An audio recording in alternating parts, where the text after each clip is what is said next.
Olá pessoal, hoje estamos dando início ao primeiro programa Contrato Social e hoje é um dia muito especial com um convidado, professor da USP, professor Vitor Gabriel Rodrigues. E antes de começar eu queria me apresentar, sou o Dr. Thomas Lau, doutor em Direito pela PUC São Paulo, pós-doutorando da USP, presidente do IBCJ. E neste programa, a ideia é tratar de assuntos de questões jurídicas relevantes para a sociedade civil e também trazendo questões de inovação e cidades inteligentes, conhecido como Smart Cities. Então, quero aqui primeiro dar as boas-vindas ao professor Vitor Gabriel Rodrigues, professor de Direito Penal da USP São Paulo, USP Ribeirão Preto, professor do ProLan, que é um programa especial, professor Vitor, que trata do mestrado, doutorado, é um programa da América Latina. E também ele é autor de vários e diversos livros de temas como, por exemplo, Delação Premiada, publicado na Colômbia, professor. Autor também de um livro que eu tenho aqui nas minhas mãos, Argumentação Jurídica, também com a primeira edição na Espanha pela Tirán Leblanc, e autor do livro Livre-Arbítrio e Direito Penal pela editora Marcel Pons. Mas antes de começar, pessoal, eu queria que vocês deixassem o seu like e também se inscrevam no nosso canal aqui desse grande programa. Professor, seja bem-vindo. A gente tem já uma primeira pergunta. Eu sei que você tem uma grande experiência na área jurídica e eu queria fazer já essa pergunta para você sobre o direito, né? O que esses jovens advogados hoje estão enfrentando e qual que é a diferença do tempo em que você começou na sua carreira e que esses jovens advogados hoje enfrentam como grandes desafios? Bom, em primeiro lugar, Dr. Thomas, é uma honra estar aqui no seu programa. Tenho certeza que é um programa que inaugura aí um sucesso pela sua desenvoltura, pela forma como você gentilmente conduz a nossa conversa. Eu tenho certeza que, dentro do que eu puder colaborar, vai ser um sucesso o programa, e te dou os parabéns pela iniciativa. Quanto à carreira no direito, eu acho que teve muitas diferenças, né? Eu, quando me formei, eu lembrava agora, vindo para cá, falando no táxi, passando ali pelo centro da cidade, quase vazia, a Praça João Mendes, a ausência da livraria e tal, eu dizia, puxa, aqui tinha o Fórum Criminal, tinha o Fórum Civil, tinha o Tribunal de Justiça em plena atividade, nós mal usávamos computador, então o centro ali eram os engraxates, as lojas de roupas, as livrarias. Eu acho que a digitalização mudou muito, para o bem e para o mal, mas o principal, o destaque que eu dou, pelo menos dentro do que eu trabalho, dentro do que é a minha área, são as formas de linguagem, né? Nós estamos lidando com o direito, continua sendo um aspecto de comunicação, um aspecto de decisão, mas nós não estamos percebendo e racionalizando tão bem como era antes, né? O número de especialidades é muito maior, muitas pessoas estão encontrando nichos importantes, mas, por um outro lado, também para quem está começando no direito, deve estar muito difícil, mas eu vejo que está muito difícil encontrar a sua área de especialização. Antes, basicamente, a gente ia para o direito penal, para o direito civil, direito comercial, e a partir daí as coisas iam acontecendo. E professor, deixa eu te interromper.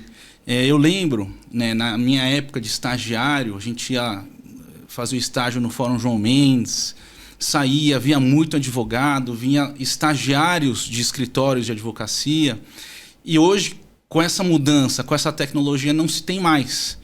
Então, eu acho que essa também é uma grande diferença para quem está no dia a dia do direito nos fóruns, né? Você não vê tanta gente, aquele movimento que tinha antes, não é isso? Exatamente. E o contato que o advogado tem, por exemplo, eu tive chefes na advocacia que alguns faleceram, mas foram exemplos para mim, e esse contato vai se perdendo. Mas nós aprendíamos desde usar a gravata até como se levanta para receber um cliente, né? Até como nós tínhamos que, por exemplo, sentar para despachar com o juiz, para não ser uma coisa rápida. Tudo isso nós tínhamos, era o contato pessoal com o chefe, né?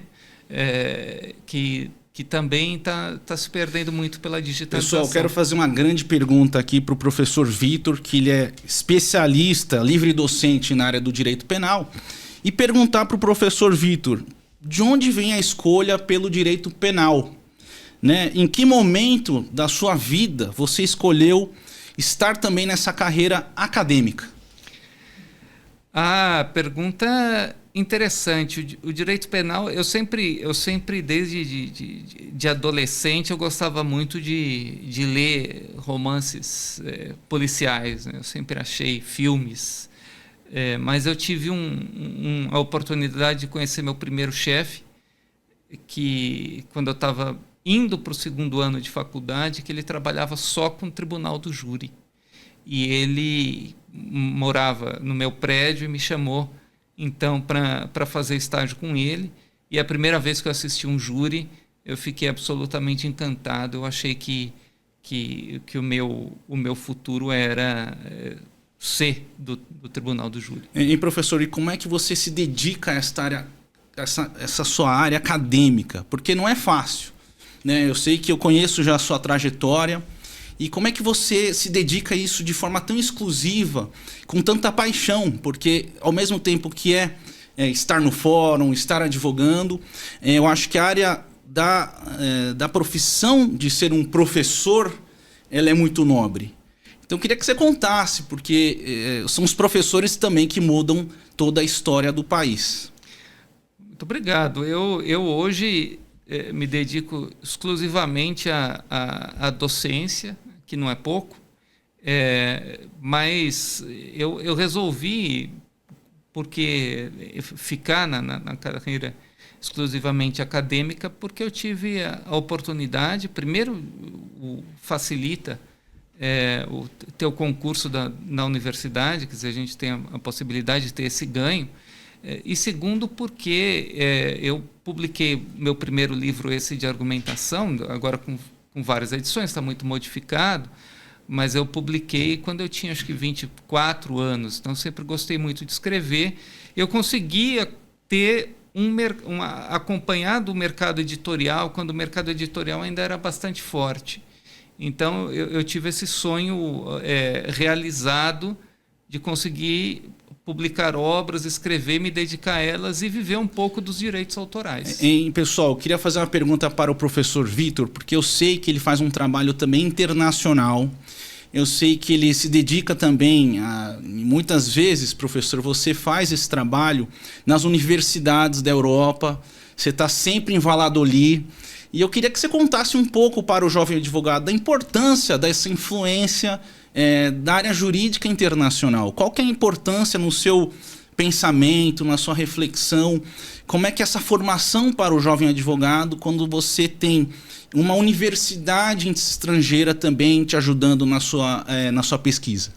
É essencial e é claro que eu tive a oportunidade de receber uma bolsa já há mais de 20 anos da Universidade de Valladolid, que eu mal conhecia a existência o que era a cidade, e a partir do momento em que nós vemos a primeira universidade internacional, e eu digo isso para os jovens que hoje têm a oportunidade de, por exemplo, fazer um curso online, quer dizer, não precisa ter a sua experiência no local a primeira vez, mas a internacionalização ela faz com que nós vejamos, às vezes, o quanto o nosso pensamento aqui é viciado, o quanto nós estamos pensando em temas que já foram superados, ou o quanto hoje, por exemplo, nós estamos pensando às vezes com viés político, achando que é jurídico. E quem está vendo o mundo por outra perspectiva, que é a perspectiva dele, tem muito a nos ensinar, né? Então é uma experiência muito importante. E hoje a mobilidade é muito mais simples do que era quando eu fui a primeira vez há mais de 20 anos. Aqui, professor, a gente tem um quadro que vai fazer uma pergunta específica para você, um quadro que a nossa produção vai soltar essa vinheta. E é para tratar de um assunto importante, recomendações de livros para os jovens advogados. Qual que é a recomendação que você daria para um jovem advogado e também para um advogado já experiente?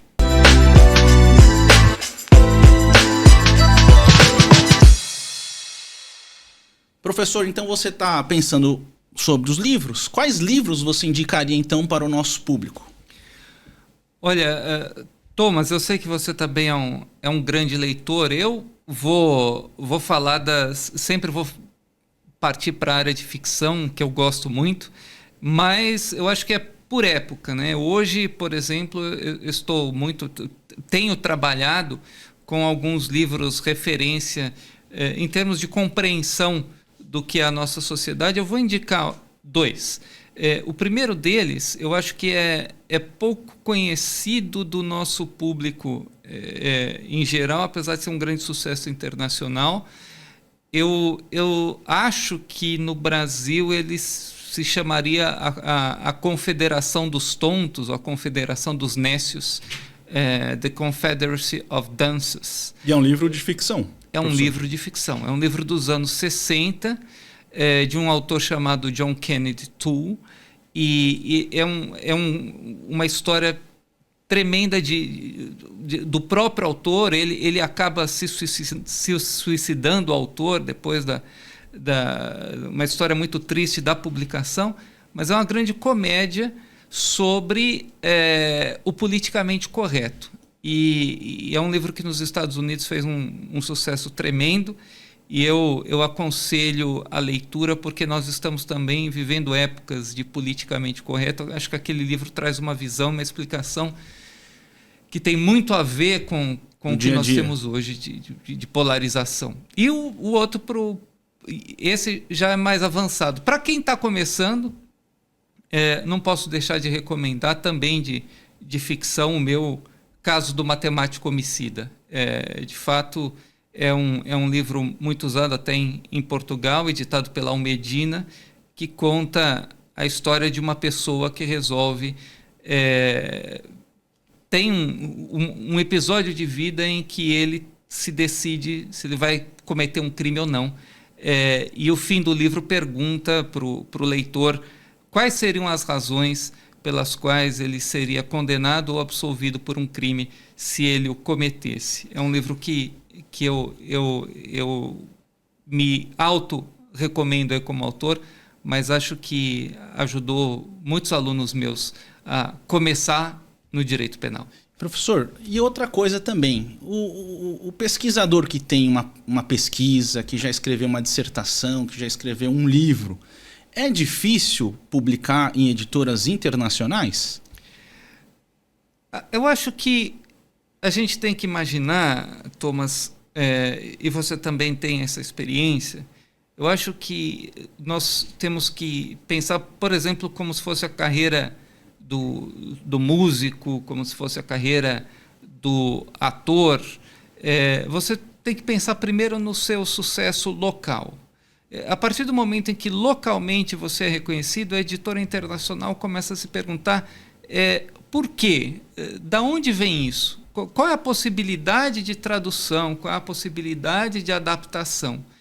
Então, querer visar primeiramente o mercado internacional não é um bom caminho. Pode até dar certo, mas não é o melhor caminho. Porque a primeira pergunta que o editor internacional vai fazer é: quem é você no seu país?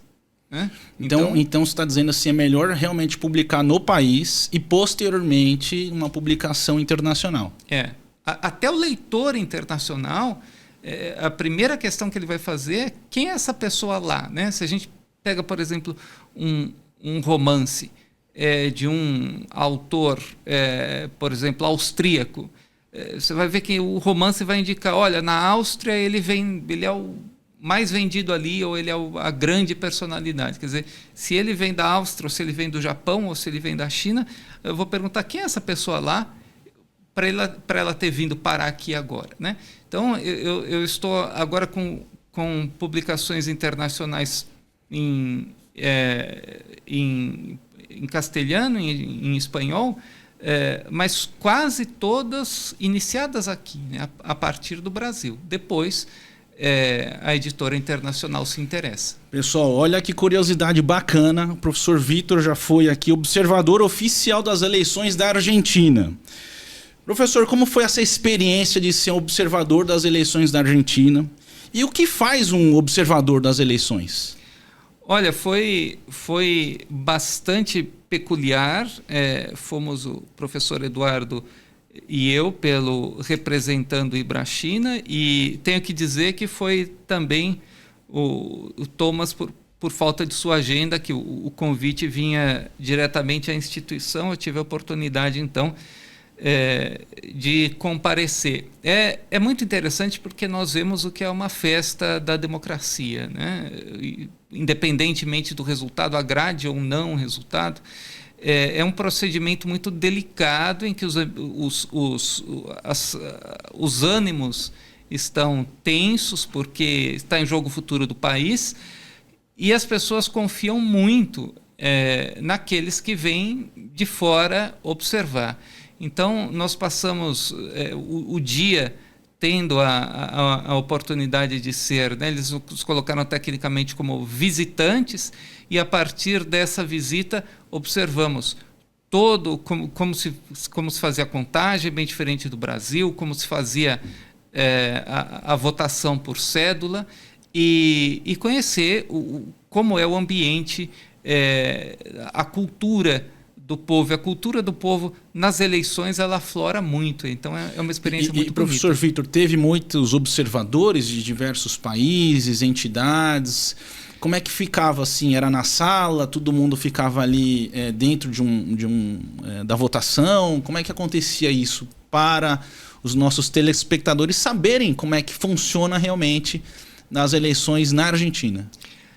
Foram observadores. Nós fizemos, o nome técnico que eles deram é visitantes internacionais. Então o governo chama para um programa, são vários programas. Eu estive do governo mesmo, do sistema eleitoral, também tem por universidades.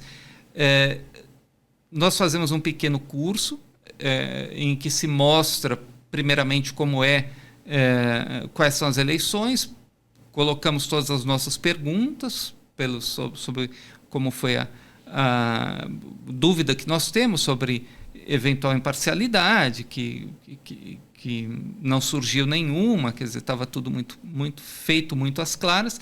Mas no dia das eleições nós visitamos vários colégios eleitorais onde está havendo a votação. Uhum. Né?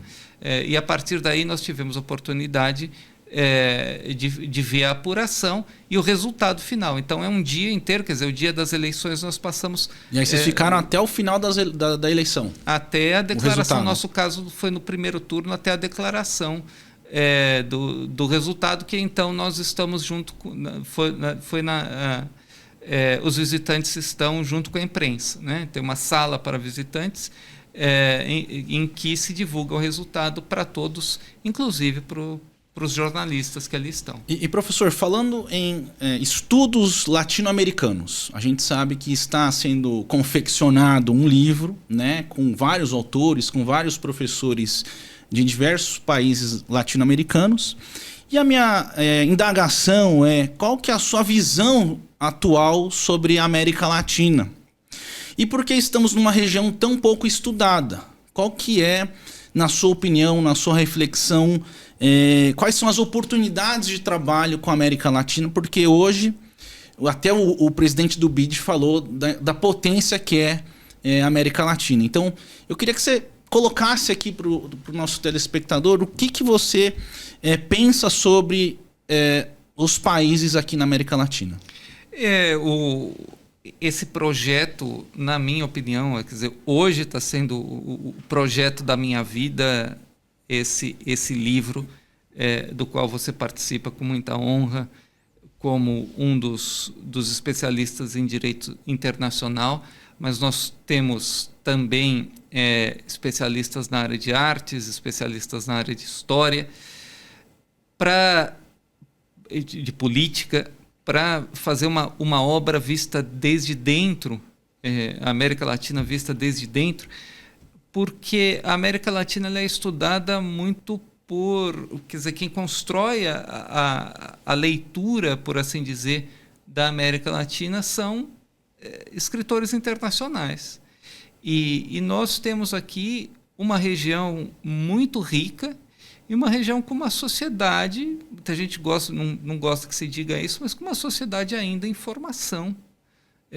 Um problema como crime organizado, que nós estamos vendo tristemente, um país que eu gosto tanto como o Equador, quer dizer, uma situação quase de guerra, o Brasil vivendo extrema violência, países dando exemplo contrário, por exemplo, a Colômbia, conseguindo a paz depois de tanto tempo de um conflito com as Farc, mas parece que a visão internacional não permite fazer com que nós sejamos mais do que pessoas peculiares, né? Então, por exemplo, você não tem, salvo uma ou outra pessoa, mas você não tem grande produção científica do Brasil vinda, ou da América Latina vinda desde dentro. Nós estamos querendo fazer isso, compreender... Mas aí, professor, nessa sua análise é porque é falta de universidades ou é falta de incentivo para a pesquisa? É isso que você sente dos países latino-americanos? Não, eu acho que nós temos até bastante pesquisa, Thomas. O nosso problema é que nós temos pesquisa pela matriz europeia. Quer dizer, não dá para fugir disso, né? Nós falamos línguas europeias, né? Línguas de origem europeia, quer dizer, o português, o espanhol. Mas nós também importamos um modo europeu de pensar. Então, esse modo europeu de pensar é um modo que vai sempre entender a Europa como centro de tudo. Sim. E na verdade, não é assim, porque nós temos o nosso tipo de riqueza. Eu não sou daqueles que reclamam falando, não, os europeus vieram aqui e destruíram tudo. Não, isso, contribuíram e continuam contribuindo. Mas nós também temos que saber que nós temos que construir a nossa visão do planeta. Professor, o que você está querendo dizer é a cultura latino-americana em formação, essa integração da América Latina. E a minha pergunta também se baseia na forma que a União Europeia tem feito um trabalho de análise da regulamentação da União Europeia. Você acha que o Mercosul seria também uma forma de ser estudada nesse aspecto? Uma vez você até comentou do Parlasul, né, de se ter um programa latino-americano muito mais forte, com um bloco econômico muito mais gigante, potente. Você acredita ainda nessa possibilidade da América Latina como uma força, uma potência? Eu acredito, eu acho que nós temos... já houve algumas ideias, porque o que ocorre, né, o pessoal não gosta muito que se diga...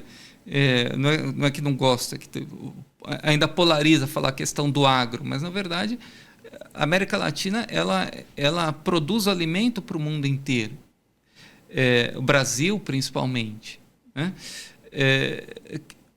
O preço dos alimentos é um preço desvalorizado, é um preço menor do que o preço dos produtos que vêm da Europa ou que vêm de outros países industrializados. Quer dizer, se nós nos uníssemos e disséssemos, olha, o nosso café tem valor, apesar de haver outros países, ou a nossa soja tem mais valor, como fez a OPEP com o petróleo, nós teríamos uma riqueza regional muito maior.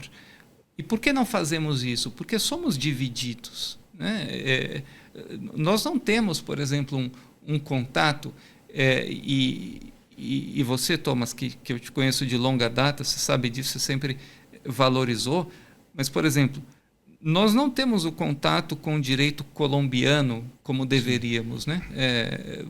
Tem juristas... O regramento, as leis, os regulamentos do direito colombiano, né, professor? Pegar a própria jurisprudência de um tribunal colombiano e trazer para cá e vice-versa, porque as realidades são parecidas, né? E você acredita se é possível fazer uma análise, um estudo ou um observatório dessas jurisprudências? Você acredita que seria possível, de repente, até um tribunal de Estrasburgo, que é o tribunal de direitos humanos que tem na União Europeia, fazer um tribunal dos direitos humanos na América Latina, professor?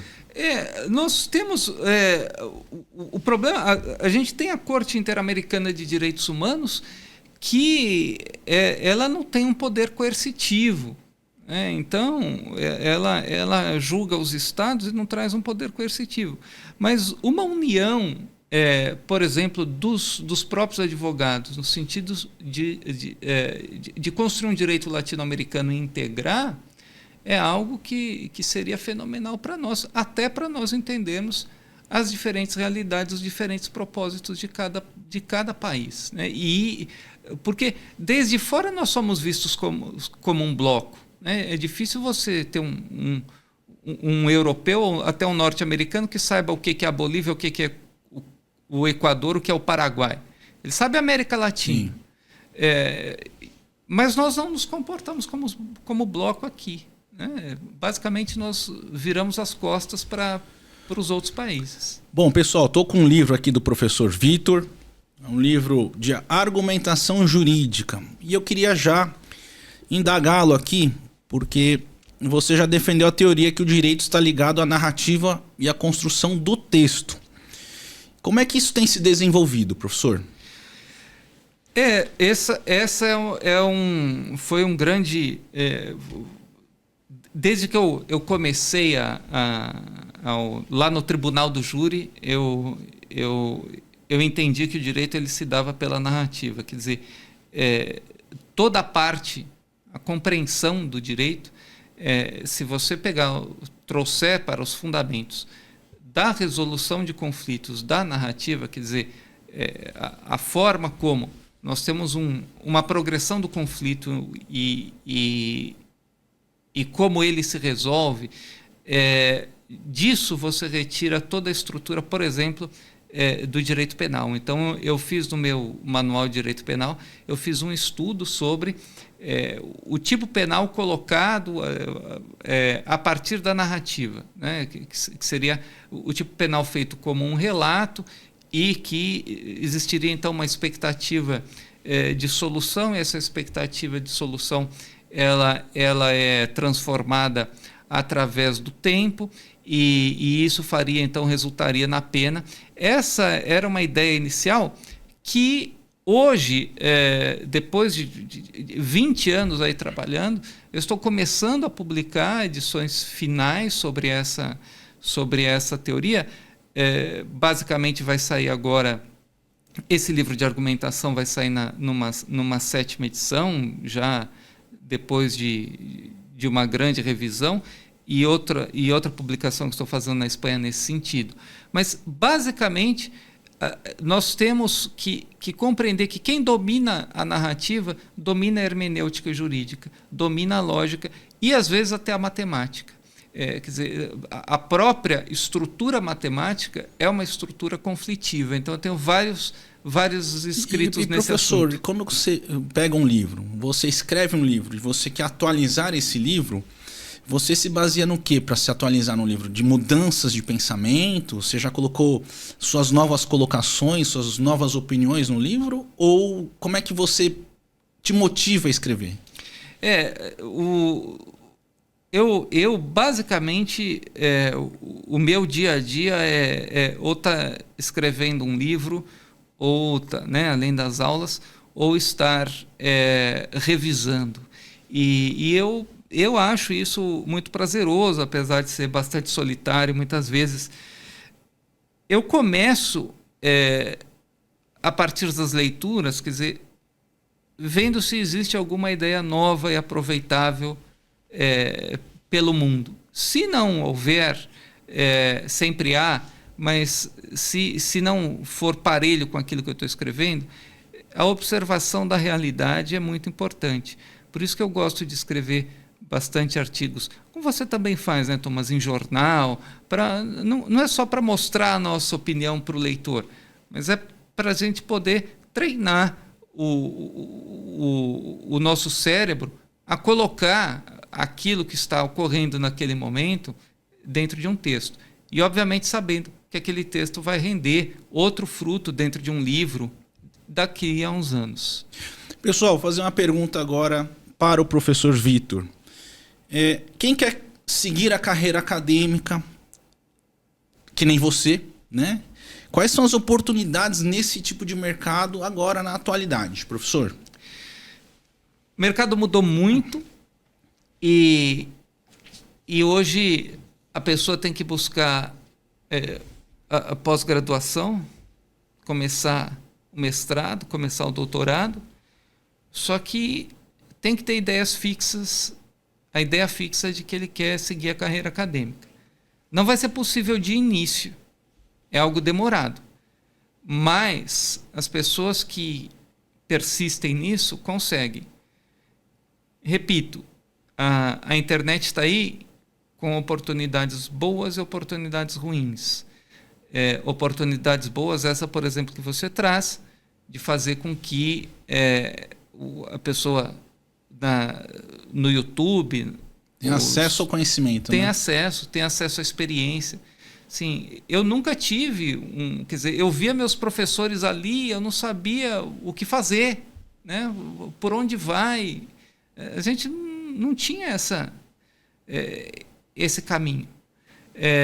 Por outro lado, a internet também não pode te desviar. Sim. Né? Então, assim, meu foco, eu gostei da carreira acadêmica, estou assistindo essa entrevista, vou assistir outra, vou buscar pessoas que deem o caminho das pedras até eu dar com aquilo que realmente eu fui chamado para fazer. E acontece, né? Acontece. Professor, agora conte pra gente algo engraçado, uma curiosidade em sala de aula, nas suas aulas presenciais. Tenho muitas histórias, basicamente. Agora, eu vou contar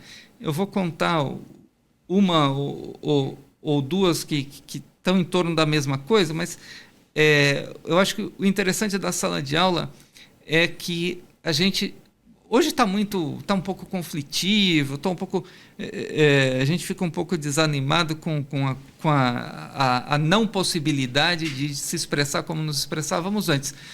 Mas a gente nunca sabe com quem está falando, né? Com quem está lidando. E eu dava uma aula numa universidade, uma aula à noite, eu gostava muito do lugar, e os alunos queriam, e naquela época eu advogava também, e os alunos queriam assistir um júri. Sim.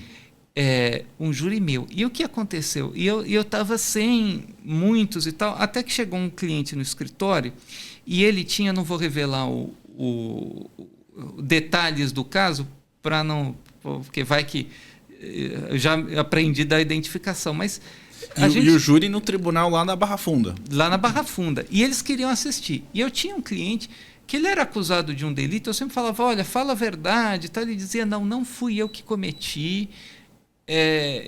Esse delito estão me acusando falsamente. Tal. Eu tinha poucas provas realmente sobre o caso. Então eu negava a autoria. E eu disse em aula, olha, gente, no dia tal, para os meus alunos, né, vai ter um júri de um caso mais ou menos assim, um sujeito, né, que não... Claro, eu tenho que contar para os alunos que não é ele o assassino aí que dizem, o autor, e eu vou negar a autoria. Então venham. Só que obviamente eu disse a data e eu disse mais ou menos como era o caso. Quando eu saí da aula, um aluno me procurou. Falou assim, puxa, professor, eu sei qual é o caso. E parabéns, advogado tem que ser assim mesmo, o senhor está negando o caso do sujeito que é meu primo. E ele matou, sim. Né? Você sabe disso. Eu falei, não, você sabe que para mim ele disse que não foi ele. Ele falou, ai meu Deus, falei demais. Mas foi ele, sim.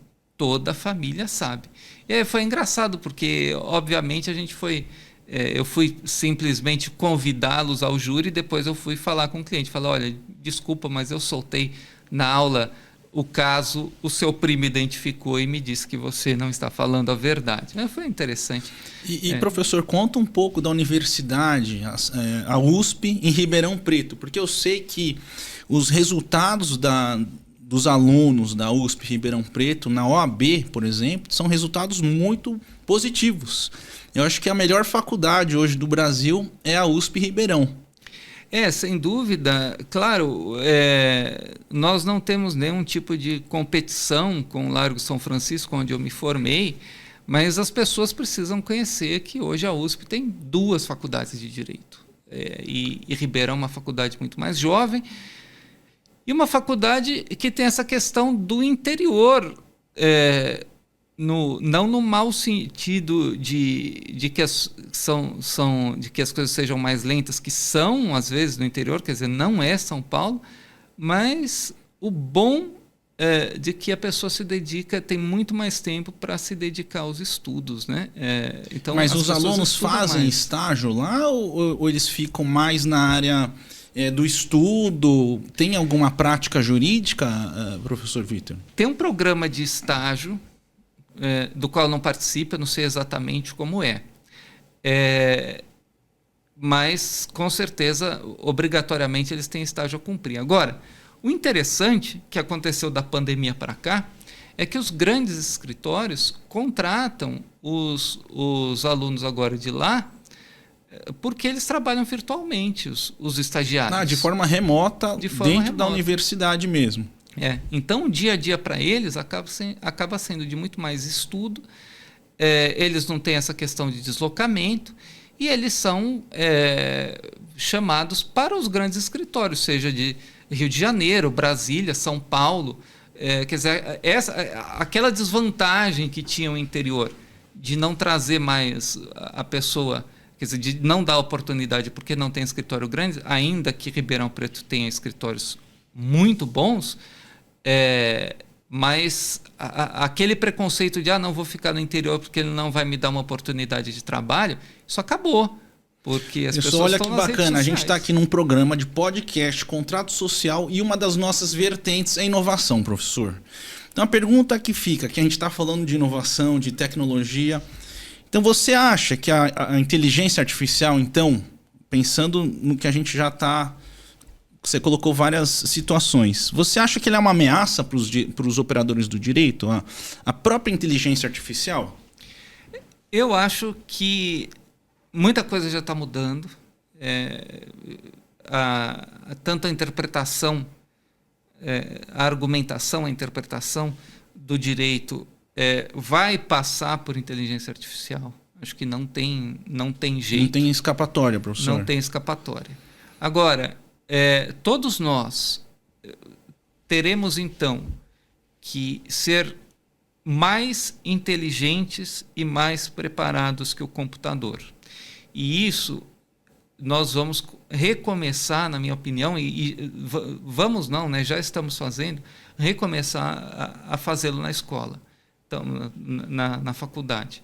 Então, por exemplo, nós temos alunos hoje muito mais interessados em argumentação, muito mais interessados em lógica, porque eles sabem que a informação mesmo, o direito penal em si, aquele manual que a gente lia, nada contra, a inteligência artificial vai trazer para ele, né? O que ele tem que saber então desenvolver, na verdade, outras habilidades para o aluno, professor. É isso aí que você está querendo dizer, que a informação já vem para o aluno. Ele precisa desenvolver novas habilidades? Ele precisa desenvolver novas habilidades. Por exemplo, né, você vê que o norte-americano é louco com isso há muito tempo. E você sabe que também os chineses trabalham muito com isso. As questões de interpretação e de lógica. Quer dizer, se colocar numa série de desafios, como eu tinha falado do livro do matemático homicida. Você se coloca dentro de um desafio que você achava que você podia resolver, ou antes de você entrar na faculdade, você acha que você consegue resolver os problemas jurídicos de maneira fácil. E, de repente, você se coloca dentro de situações que envolvem ética, que envolvem elementos de justiça, que você vê que elas não têm solução e que o computador não conseguiria solucionar. Uhum. Agora, por exemplo, eu acho ótimo que o computador, por exemplo, que nós tenhamos um computador juiz, não que substitua o juiz, mas que indique, por exemplo, olha, este tribunal, na maioria dos casos como este, tem decidido assim. E traz a jurisprudência. Hein, professor, e se tivesse um sistema que apontasse as nulidades do processo? Né? De repente seria algo que facilitaria, eventualmente, uma anulação do processo, né? Exatamente. Que acompanhasse o processo, que trouxesse... nós não podemos ser contra isso, que trouxesse a análise do que já está errado, que fizesse projeções. Então, acho que tudo isso, quer dizer, quando a gente vê um ChatGPT funcionar, você já projeta aquilo para uma série de outros elementos. Ele só não pode substituir a minha leitura, mas isso é cada um que vai cuidar. Né? E você acha que em países de common law, que é os Estados Unidos, a jurisprudência, em países de civil law, que seria o Brasil, teria a inteligência artificial serviria diferente para um para o outro, professor? Nós estamos numa tentativa de transformar a nossa jurisprudência em lei e o nosso sistema não admite isso. A inteligência artificial ela tem que trabalhar com o norte, que é a própria lei, e saber que tem que assumir a lei, primeiro a lei, depois a interpretação dela. Mas acho que isso a inteligência vai assumir de forma muito rápida. Bom, eu queria agradecer, professor. Eu queria fazer uma última pergunta. As suas considerações finais desse primeiro programa, o que você tem achado aqui desse bate-papo, desse podcast Contrato Social, porque a gente quer trazer aqui muita informação para a galera, para falar de temas atuais do direito, temas atuais de cidades inteligentes. Eu acho que a ideia nossa aqui, professor, é realmente ver o que é uma cidade inteligente. Como que as pessoas da sociedade conseguem ajudar outras pessoas da sociedade e a cidade, por si só, seja mais inteligente, seja mais eficiente, seja mais resiliente, seja mais sustentável. A ideia desse programa, a gente sabe que tratar de assuntos jurídicos também é tratar de situações da cidadania. Né? A gente está falando aqui de tema do direito penal, a gente está falando de temas geopolíticas relacionadas à questão latino-americanas. A gente sabe do caso de Medellín, que mudou muito a cidade de Medellín em virtude de políticas públicas super bem pensadas, né? A criação de muitas bibliotecas na cidade. E hoje a cidade de Medellín se transformou numa cidade bem segura, conhecida como uma cidade inteligente. E o Brasil também tem muitos estudos nesse sentido. A minha pergunta para você é: o que você achou desse primeiro programa? E o que você acha também do desenvolvimento brasileiro em relação às cidades inteligentes? Thomas, eu vou responder sob duas perspectivas, né? Primeiro, quanto ao programa, eu fico muito à vontade. Eu sempre tive muito respeito pela tua figura, mas também assim sempre muito seguro de que você é uma pessoa que tem um trato muito bom e com todas as pessoas. Então, comigo não seria diferente, e faz com que nós consigamos aí expor as nossas ideias de forma mais clara. Por isso que eu fico bastante honrado de ter sido de inaugurar esse programa. Eu estava aqui lembrando, antes de começar, de outras entrevistas que eu dei ao longo de minha carreira, em que o entrevistador não era uma pessoa que compartilhava o seu conhecimento, e isso faz com que a gente se feche, e no caso, a gente, eu digo como entrevistado, se feche. Quanto à cidade inteligente, por isso eu acho que o sucesso é muito grande a partir daí para outros que venham aqui expor as suas ideias. E aí entro no segundo momento. Eu te conheço, Thomas, de longa data. Eu acho que o esforço que você tem feito por transformar a nossa cidade é um esforço louvável, que já vem, eu acho que incorporado de você já há bastante tempo, mas você teve uma sacada que ninguém teve, que é trazer as ideias que melhoram a cidade. Quer dizer, na maioria das vezes o que nós vemos é uma pessoa que domina o sistema como você domina, quer dizer, você conhece as cidades inteligentes, você teve pelo mundo, você está sempre estudando o que as grandes cidades fazem, sejam cidades com muito dinheiro, com muito recurso, Singapura, como né? Tóquio, como Singapura, outras que estão em exemplos mais próximos nossos, como Medellín.